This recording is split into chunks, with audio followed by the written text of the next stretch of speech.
Last week I was reminded of a very important lesson. There is no correlation between the size of the motorcycle and the amount of fun that one can have on it. The new Kawasaki KLX140G is the mighty little bike that I give the credit. Let me first start off by acknowledging that if you ride with your family, you are a badass. Your children think you're a badass. They probably only know of 3 famous motorcycle riders, Malcolm Smith, Valentino Rossi, and their daddy. But a badass does not ride a tiny bike like the Kawasaki KLX140G.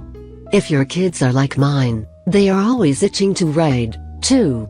I love that they want to continue to learn to ride motorcycles, and I'm honored to teach them. But the last time I went riding with my 5-year-old son and 7-year-old daughter, I ran into a unique problem. I found that I needed to putt around them as they negotiated the trail while listening to my instructions along the way.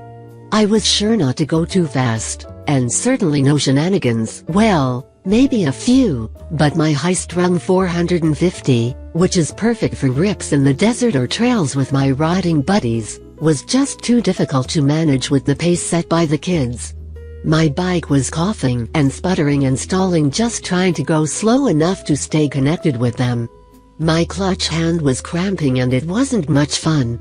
Occasionally I would ride ahead a bit to shake out the cobwebs and stretch the bike's legs, but I was left with the feeling of not being on a bike suitable to having a little fun without isolating the younger, newer riders behind me. Some of the other guys I ride with on their rocket 250 seconds share the same frustration of riding with their young ones, as well. Remember, a badass doesn't roost his kids. So, back to last week, when I was asked to ride and review the all-new Kawasaki KLX140G trail bike in the pristine hills and trails of Wild Omaha area, in Southern California's Cleveland National Forest. Kawasaki has created with the KLX family a purpose-built line that emphasizes the importance of a bike that's easy to ride but hopefully, not boring.